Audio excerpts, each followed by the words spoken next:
curso de milagros. Manual para el maestro. Capítulo 4. ¿Cuáles son las características de los maestros de Dios?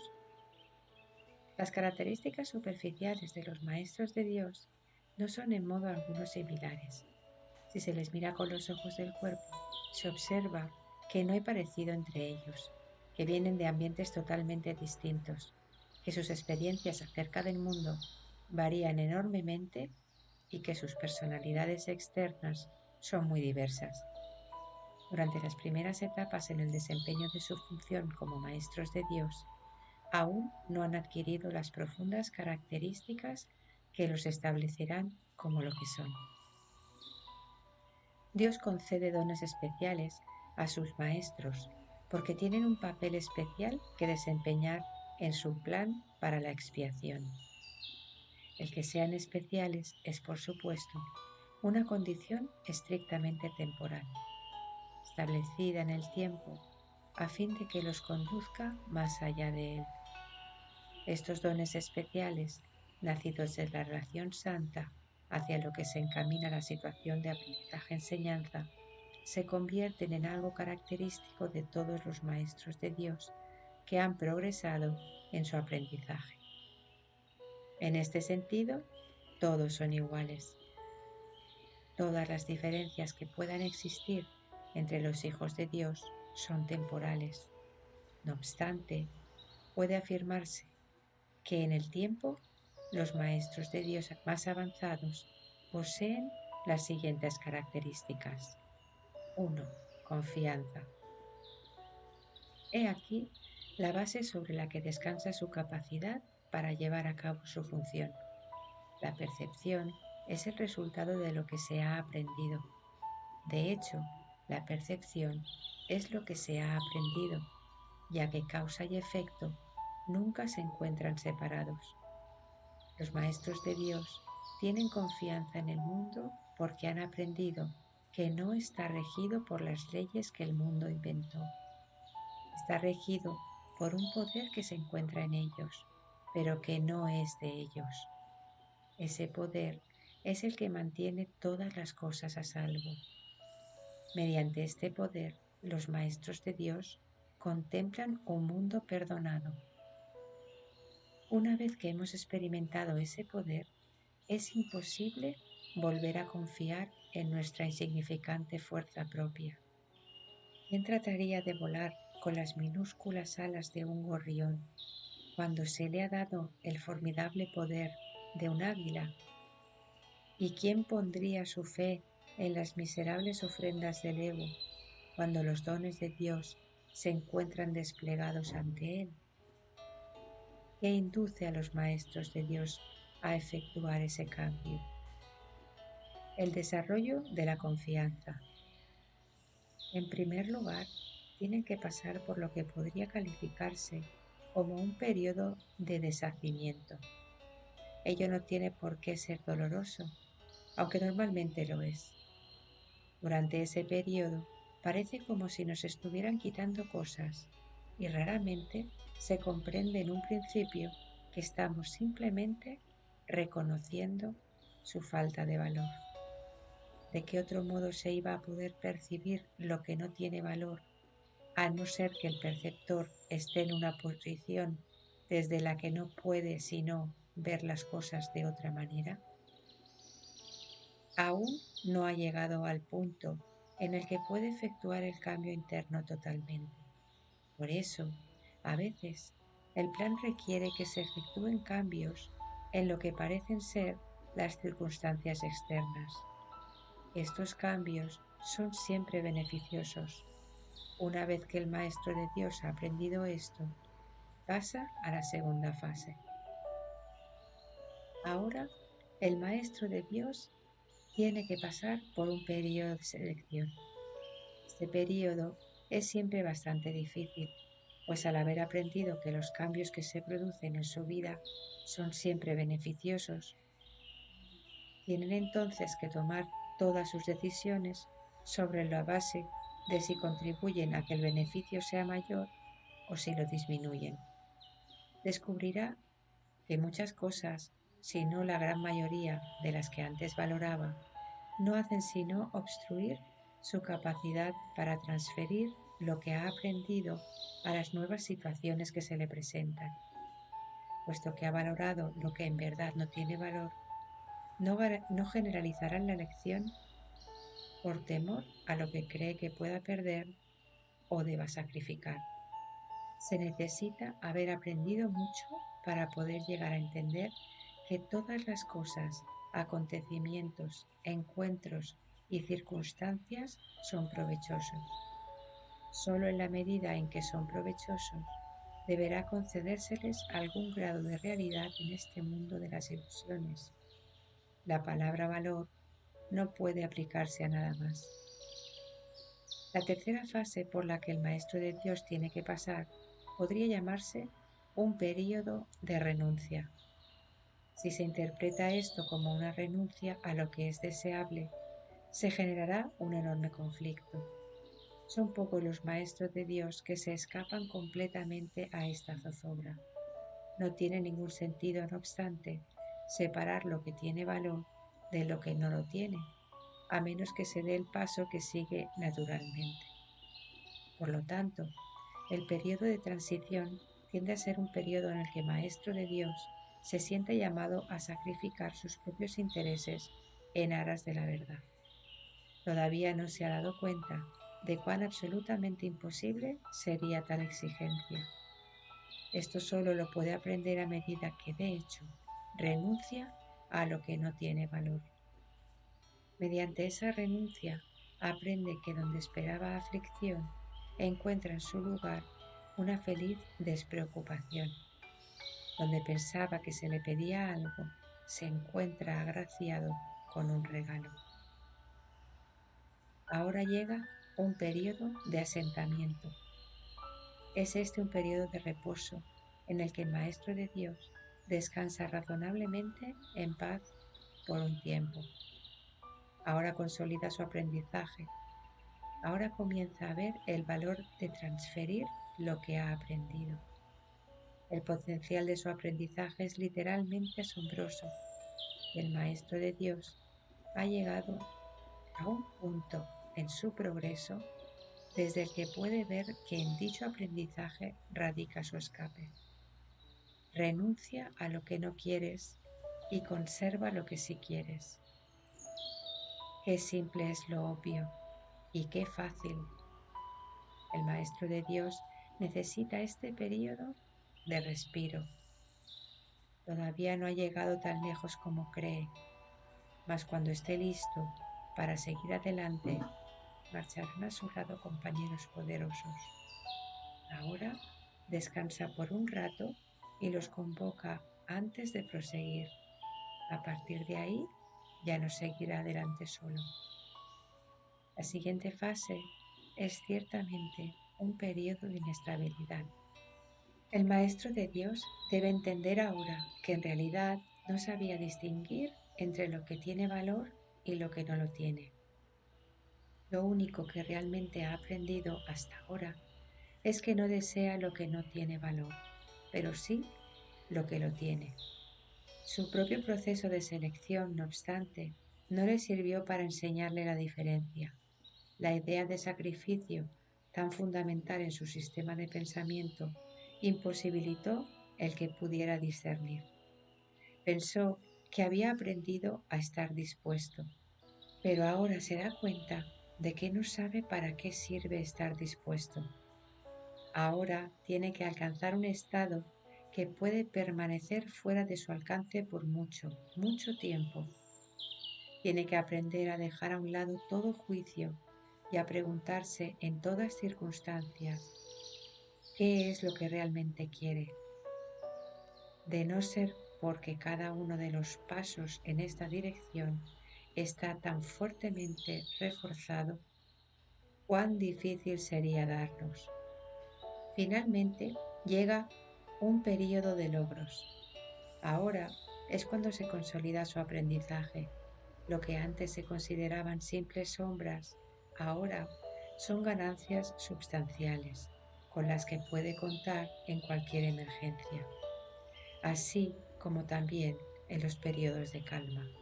En efecto, El resultado de esas ganancias no es otro que la tranquilidad, el fruto de un aprendizaje honesto, de un pensamiento congruente y de una transferencia plena. Esta es la fase de la verdadera paz, pues aquí se refleja plenamente el estado celestial. A partir de ahí, el camino al cielo está libre y despejado y no presenta ninguna dificultad. En realidad, ya está aquí. ¿Quién iba a querer ir a ninguna otra parte si ya goza de absoluta paz? ¿Y quién querría cambiar su tranquilidad por algo más deseable? ¿Qué podría ser más deseable? 2. Honestidad. Todas las demás características de los maestros de Dios se basan en la confianza. Una vez que ésta se ha alcanzado, las otras se suceden naturalmente. Solo los que tienen confianza pueden permitirse ser honestos, pues solo ellos pueden ver el valor de la honestidad. La honestidad no se limita únicamente a lo que dices. El verdadero significado del término es congruencia. Nada de lo que dices está en contradicción con lo que piensas o haces. Ningún pensamiento se opone a otro. Ningún acto contradice tu palabra, ni ninguna palabra está en desacuerdo con otra. Así son los verdaderamente honestos. No están en conflicto consigo mismos a ningún nivel. Por lo tanto, les es imposible estar en conflicto con nadie o con nada. La paz mental que experimentan los maestros de Dios avanzados se debe en gran medida a su perfecta honestidad. Solo el deseo de engañar da lugar a la pugna. El que es uno consigo mismo no puede ni siquiera concebir el conflicto. El conflicto es el resultado inevitable del autoengaño, y el autoengaño es deshonestidad. Para un maestro de Dios nada supone un desafío, pues ello implicaría que se abrigan dudas, y la confianza en la que los maestros de Dios descansan con absoluta seguridad hace que les sea imposible dudar. Por lo tanto, solo pueden triunfar. En esto, como en todo, son honestos. Solo pueden triunfar porque nunca hacen su propia voluntad. Eligen por toda la humanidad, por todo el mundo y por todas las cosas que en él habitan, por lo que es inalterable e inmutable, más allá de las apariencias, y por el Hijo de Dios y su Creador. ¿Cómo no van a triunfar? Eligen con perfecta honestidad, tan seguros de sí mismos como de su elección. 3. Tolerancia. Los maestros de Dios no juzgan. Juzgar es ser deshonesto, pues es asumir un papel que no te corresponde. Es imposible juzgar sin uno engañarse a sí mismo. Juzgar implica que te has engañado con respecto a tus hermanos. ¿Cómo entonces no te ibas a haber engañado con respecto a ti mismo? Juzgar implica falta de confianza, y la confianza sigue siendo la piedra angular de todo el sistema de pensamiento del Maestro de Dios. Si la pierde, todo su aprendizaje se malogra. Sin juicios todas las cosas son igualmente aceptables, pues en tal caso, ¿quién podría juzgar de una manera u otra? Sin juicios todos los hombres son hermanos, pues en tal caso, ¿cómo podría haber alguno que fuese diferente? Juzgar destruye la honestidad y quebranta la confianza. El Maestro de Dios no puede juzgar y al mismo tiempo esperar a aprender. 4. Mansedumbre. Para los maestros de Dios el daño es algo imposible. No pueden infligirlo ni sufrirlo. El daño es el resultado de juzgar. Es el acto deshonesto que sigue a un pensamiento deshonesto. Es un veredicto de culpabilidad contra un hermano y por ende contra uno mismo. Representa el fin de la paz y la negación del aprendizaje. Demuestra la ausencia del programa de estudios de Dios y de su sustitución por la demencia.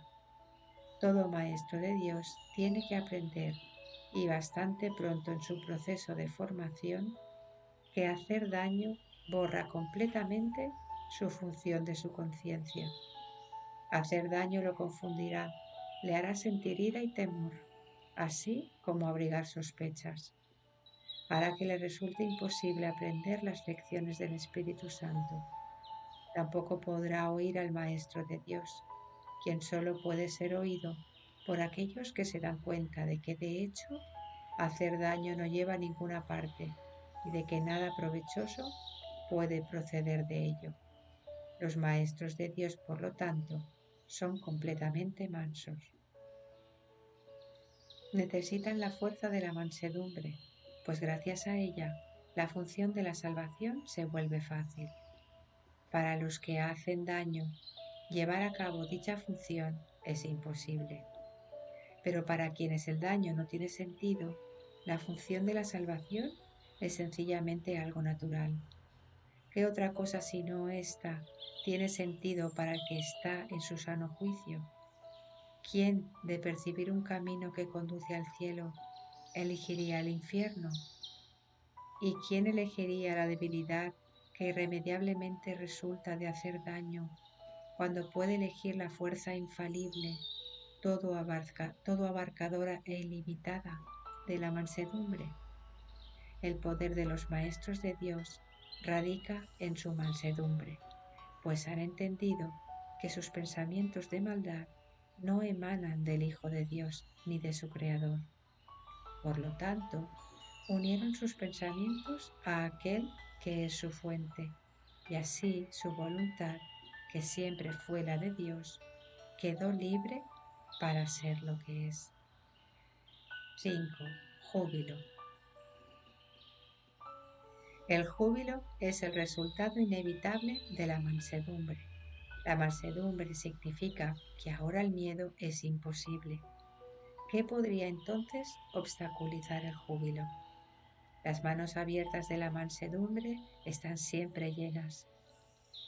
Los mansos no experimentan dolor, no pueden sufrir. ¿Cómo no van a ser felices? Están seguros de que son amados y de que por lo tanto están a salvo. El júbilo va unido a la mansedumbre tan inevitablemente como el pesar acompaña al ataque. Los maestros de Dios confían en Él y están seguros de que su Maestro va por delante de ellos, asegurándose de que no les acontezca ningún daño. Disponen de sus dones y siguen su camino, porque la voz de Dios los dirige en todo. El júbilo es su canto de gratitud, y Cristo los contempla también con agradecimiento. La necesidad que Él tiene de ellos es tan grande como la que ellos tienen de Él. Qué gozo tan inmenso compartir el propósito de la salvación. 6. Indefensión. Los maestros de Dios han aprendido a ser sencillos. No tienen sueños que tengan que defender contra la verdad. No tratan de forjarse a sí mismos. Su júbilo procede de saber quiénes los creó. ¿Y es acaso necesario defender lo que Dios creó? Nadie puede convertirse en un maestro de Dios avanzado mientras no comprenda plenamente que las defensas no son más que absurdos guardianes de ilusiones descabelladas. Cuanto más grotesco es el sueño, más formidables y poderosas parecen ser sus defensas. Sin embargo, cuando el Maestro de Dios acepta finalmente mirar más allá de ellas, se da cuenta de que allí no había nada. Al principio permite que se le desengañe lentamente, pero a medida que su confianza aumenta, aprende más rápido. Cuando se abandonan las defensas, no se experimenta peligro. Lo que se experimenta es seguridad. Lo que se experimenta es paz. Lo que se experimenta es dicha. lo que se experimenta es a Dios.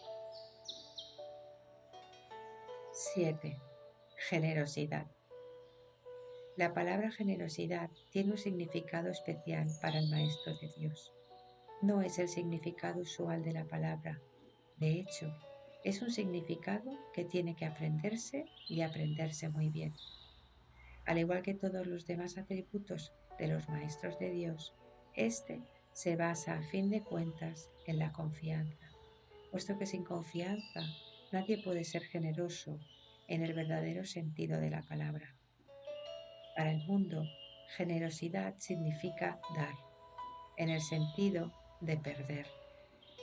Para los Maestros de Dios, generosidad significa dar en el sentido de conservar. Se ha hecho hincapié en esta idea a lo largo del texto, así como en el libro de ejercicios, pero tal vez sea más extraña para el pensamiento del mundo que muchas de las otras ideas de nuestro programa de estudios. Lo que la hace más extraña es el hecho de que es obviamente lo opuesto a la manera de pensar del mundo. De la manera más clara posible y en el más simple de los niveles, la palabra significa exactamente lo opuesto para los maestros de Dios que para el mundo. El maestro de Dios es generoso en interés propio, pero no nos referimos aquí al interés propio del que el mundo habla. El maestro de Dios no quiere nada que él no pueda dar, pues se da cuenta de que, por definición, ello no tendría ningún valor para él. ¿Para qué lo iba a querer? Solo podría perder por su causa. No podría ganar nada. Por lo tanto, no busca nada que sea solo para él, ya que eso sería la garantía de que lo perdería. No quiere sufrir. ¿Por qué entonces iba a querer buscarse dolor? Pero sí quiere conservar todas las cosas que son de Dios y que por ende son para su Hijo. Esas son las cosas que le pertenecen. Esas sí que las puede dar con verdadera generosidad, conservándolas de ese modo para sí mismo eternamente.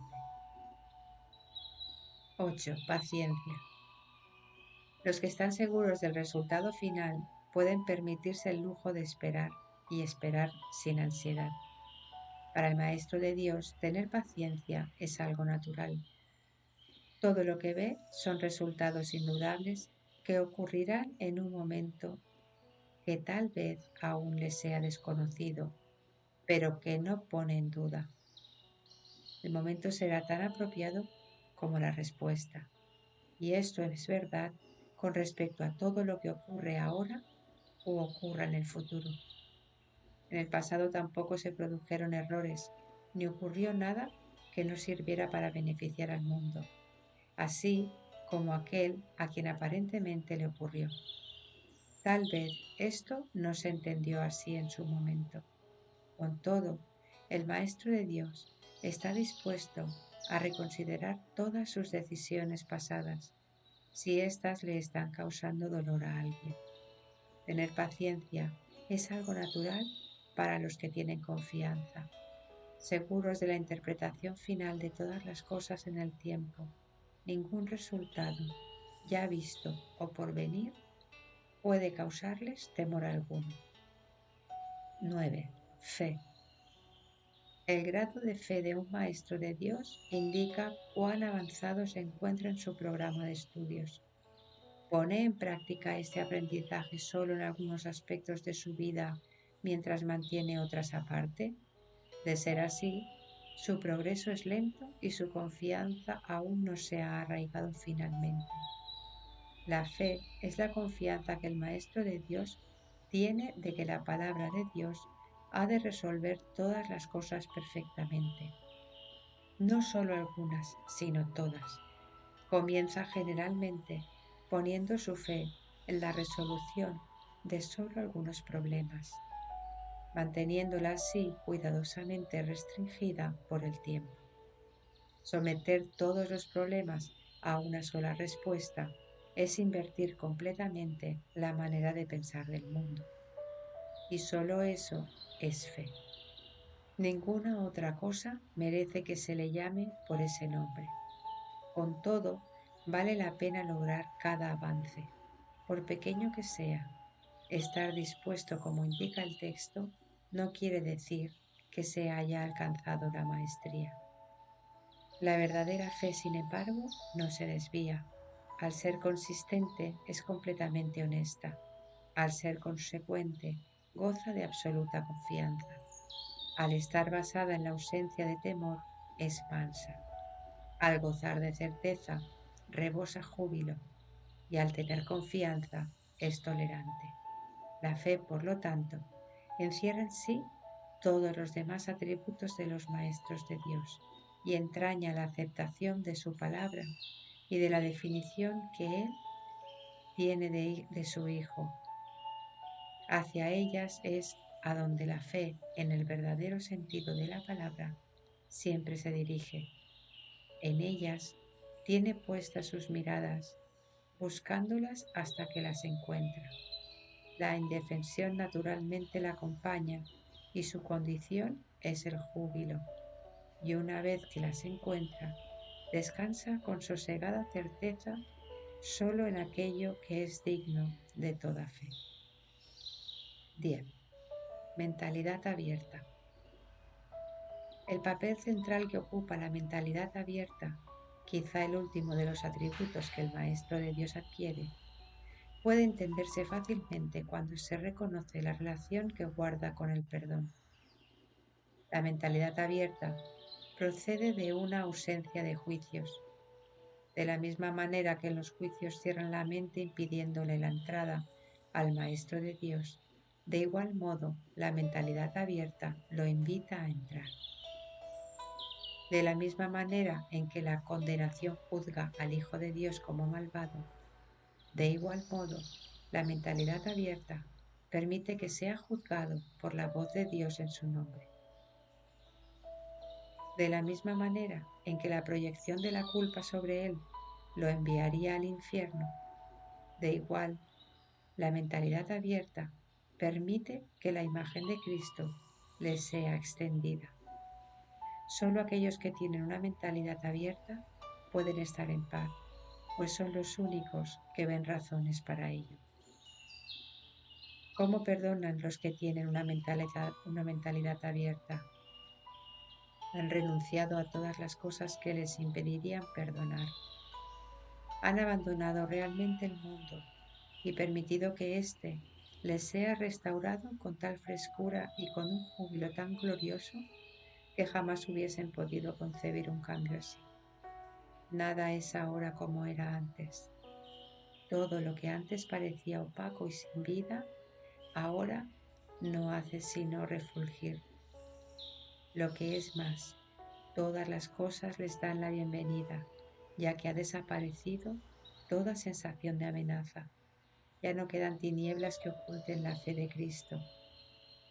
Ya se ha logrado el objetivo.